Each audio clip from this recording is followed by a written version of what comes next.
दोस्तों स्वागत है नए वीडियो में एक बार फिर से आप सभी का। चलिए दोस्तों, आज हम लोग इस सवाल को हल करते हैं। ये जो सवाल यहाँ पर लिखा है ये ऊंचाई और दूरी क्लास 10th का है। ऊंचाई और दूरी जिसे त्रिकोणमिति के कुछ अनुप्रयोग के नाम से भी जानते हैं। तो चलिए सबसे पहले सवाल पढ़ लेते हैं, उसके बाद हल करते हैं। बहुत ही आसान सवाल है।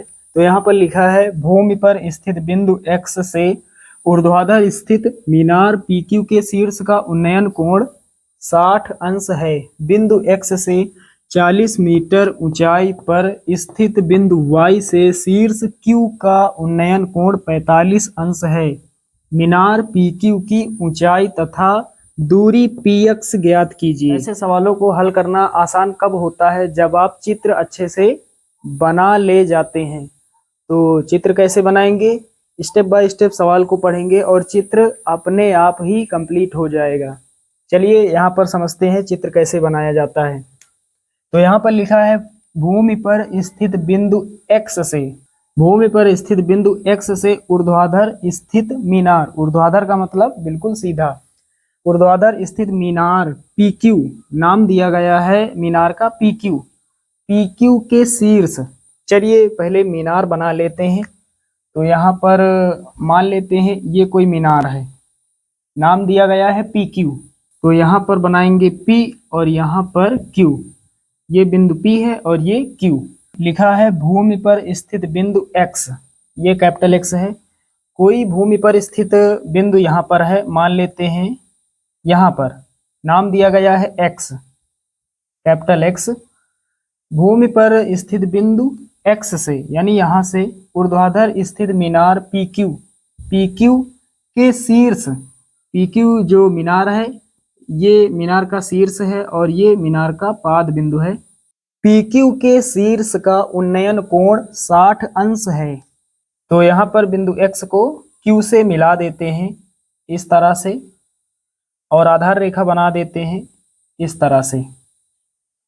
इसके साथ भूमि पर स्थित जो बिंदु है X, इसके साथ ये जो शीर्ष है मीनार जो PQ है, तो इसमें शीर्ष जो Q है इसके साथ कोण है 60 अंश, 60 अंश का कोण बन रहा है। चलिए दोस्तों, इतना आप सभी लोग समझ गए। अब आगे सवाल पढ़ते हैं। यहाँ से बिंदु X से 40 मीटर ऊंचाई पर स्थित बिंदु Y, बिंदु X से, ये बिंदु X है, बिंदु X से 40 मीटर ऊंचाई पर।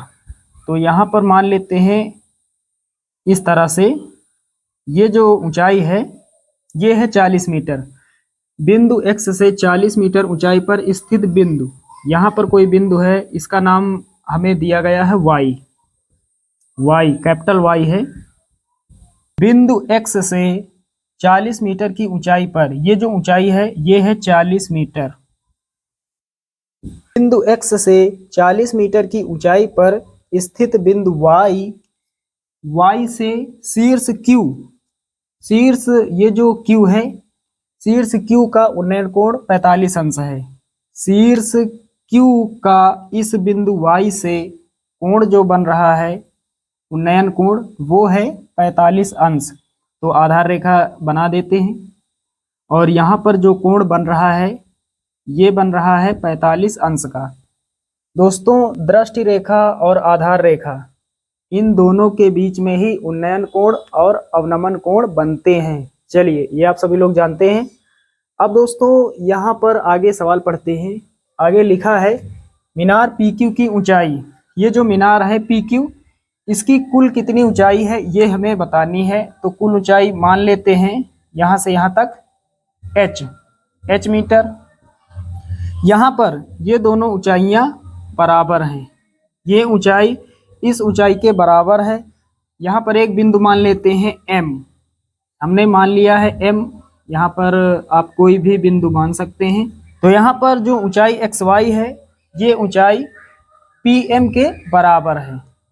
उसके बाद ये जो दूरी है यहाँ पर PX, ये बराबर है MY के, यानी ये दोनों दूरियां आपस में बराबर हैं। तो इस दूरी को हम मान लेते हैं X, स्मॉल x, और बगल में लिखेंगे मीटर। अगर ये x है तो ये दूरी भी x मीटर होगी, यानी my दूरी भी x मीटर होगी। अब दोस्तों ये 40 है, ये इतनी ऊंचाई 40 है तो ये भी ऊंचाई 40 होगी, 40 मीटर। और ये ऊंचाई कितनी होगी, कुल ऊंचाई में इस वाली को माइनस कर देंगे। कुल ऊंचाई हमने मानी है h, इसमें से माइनस कर देंगे 40 और इधर लिखेंगे मीटर।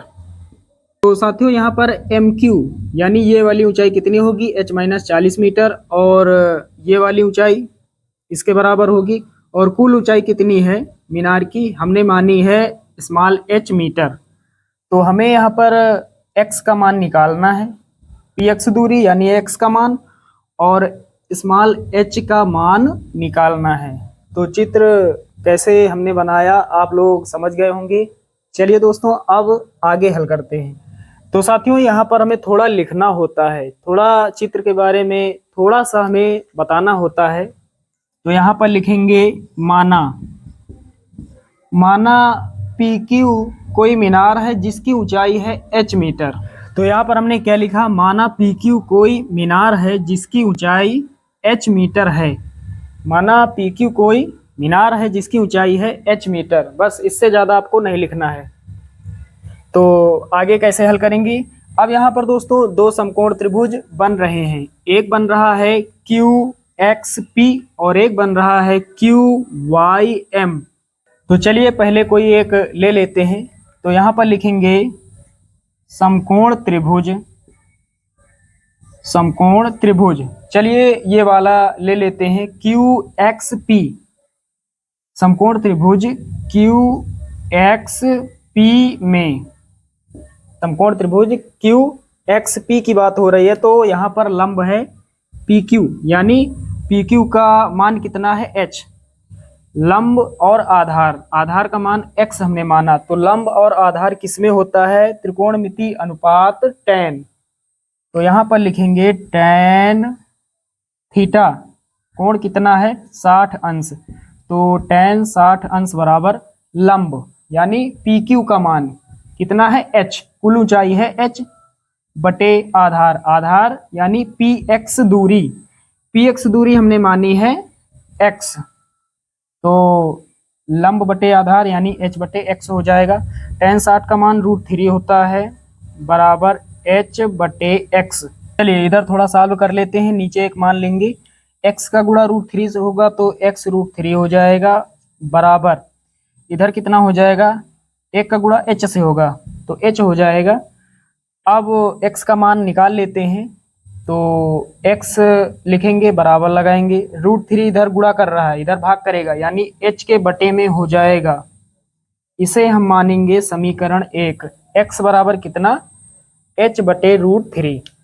अब दोस्तों क्या करेंगे, अब हम दूसरा वाला समकोण त्रिभुज लेंगे। तो यहाँ पर लिखेंगे अब समकोण त्रिभुज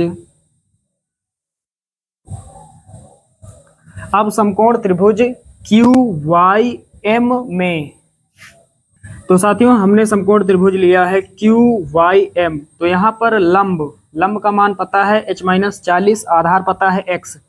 तो लंब बटे आधार किसमें होता है, tan में।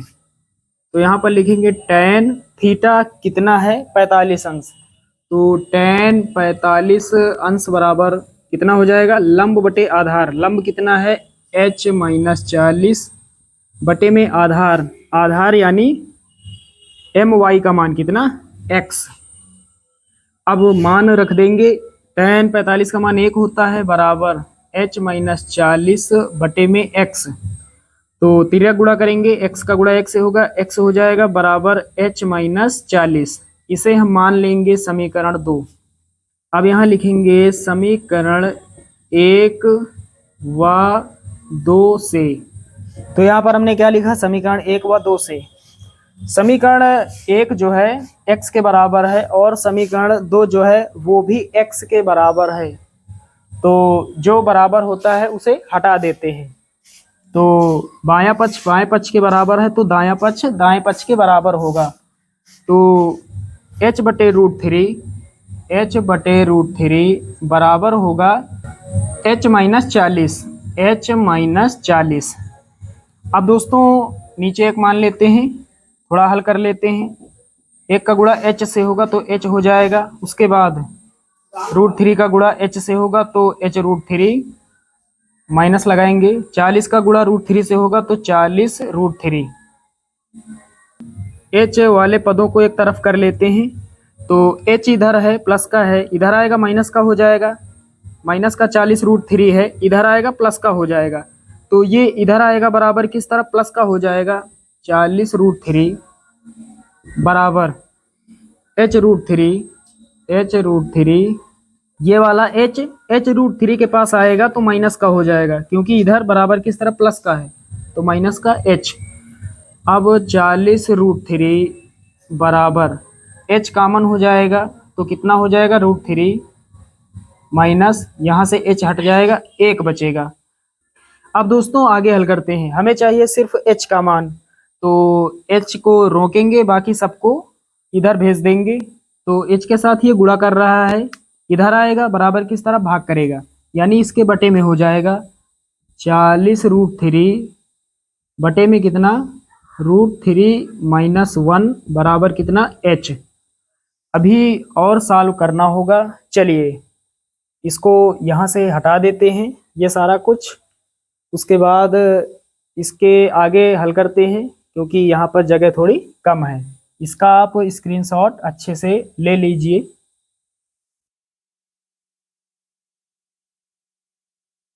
चलिए दोस्तों अब इधर हल करते हैं, तो h बराबर कितना है 40 √3 और बटे में कितना है √3 माइनस 1 √3 माइनस 1।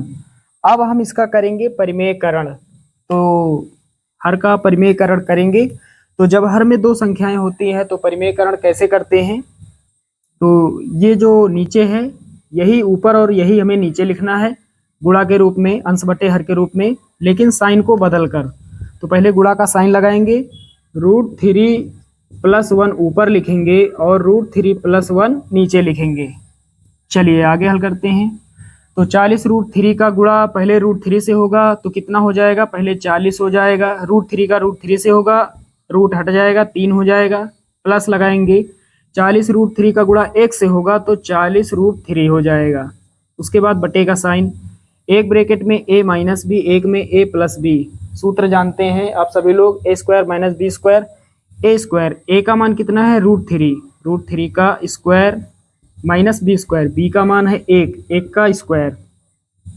अब आगे सॉल्व कर लेते हैं यहीं पर, तो 40 तियाँ कितना होता है 100, कितना हो जाएगा 4 तियाँ 12, 120। उसके बाद प्लस लगाएंगे 40 √3, 40 तियाँ 120 प्लस 40 √3 बटे का साइन। दोस्तों स्क्वायर से रूट कैंसिल हो जाएगा, 3 बचेगा, 3 माइनस 1 का स्क्वायर 1 ही होगा, तो 3 में घटाएंगे 1, 2 बचेगा। चलिए अब आगे हल करते हैं, नीचे बटे में 2 है, ऐसा करते हैं ऊपर से 2 कॉमन ले लेते हैं ताकि ये 2 कट जाएगा।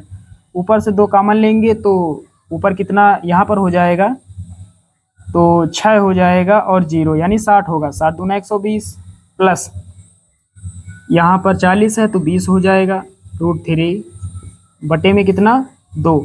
तो अब यहाँ पर 2 से 2 कट जाएगा, कितना बचेगा 60 + 20 √3 और बगल में लिखेंगे मीटर। ये है दोस्तों मीनार PQ की कुल ऊंचाई।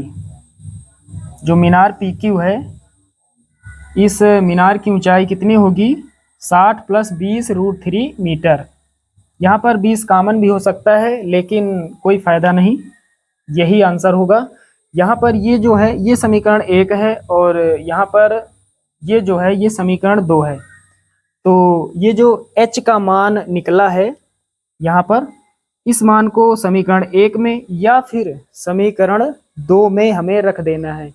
तो चलिए समीकरण 2 में रख देते हैं, 1 जो है वो बटे में है तो इसको हटा देते हैं। दोस्तों ये है समीकरण 2, हमने अभी मिटाया नहीं, इसी में रखना है। तो यहाँ पर लिखेंगे h का मान समीकरण 2 में रखने पर। तो समीकरण 2 हमारे पास है x बराबर h माइनस 40। चलिए अब मिटा देते हैं। अब यहाँ रख देते हैं h का मान। h का मान है हमारे पास 60 प्लस 20√3। h के स्थान पर 60 प्लस 20√3। उसके बाद ये माइनस 40। आगे सॉल्व करते हैं। 60 में घटाएंगे 40, 20 बचेगा।